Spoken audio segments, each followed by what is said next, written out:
Dahil magpapamedical si Inday, maaga akong nagising para bumili ng uulamin sa itaas. At pagkadating ko nga doon ay kumuha agad ako ng 2 hita ng chicken para bilhin. Pinatimbang ko na nga agad ito at ang halaga niya ay nasa 130 pesos. 137 sana kaso ginawa niya na lang 130. At dumaan na rin ako sa samyaan para bumili ng sibuyas, bawang, dahon ng laurel at saka pamintang powder. At syempre pati na rin yelo mga idol. Pagkadating ko nga sa bahay ay inalis ko na agad ito sa plastic para hugasan.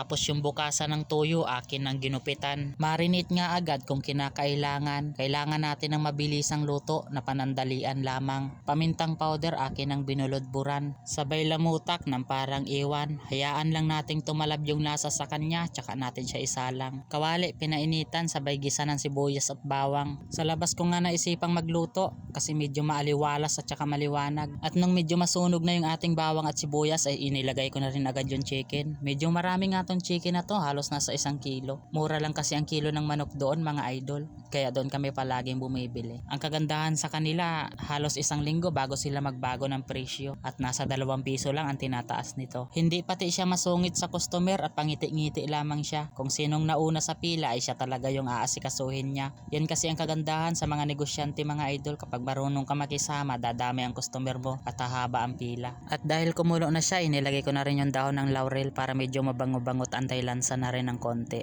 At dahil kanina pa siya pinapalambot mga idol, mga kalahating oras na siguro yung lumipas pero hindi pa rin tumutuyo yung sabaw. Kaso andito na yung bata, naamoy niya raw yung bango kaya gusto niya nang kumain. Paborito niya kasi ang adobo mga idol, kapag naamoy niya yan, lalabas siya para mag-aya kumain. Aahunin ko na nga ni Iri at baka maubusan pa ako ng gas. Buti sana kung may buluan din at mangahoy man lang ng mga tuyo-tuyo para panggatong. Siya nga pala, kung hindi ka pa nakasubscribe sa aking YouTube channel ay pakisubscribe naman idol. Paki-like and share na rin ating video para lagi kang updated. Thank you so much!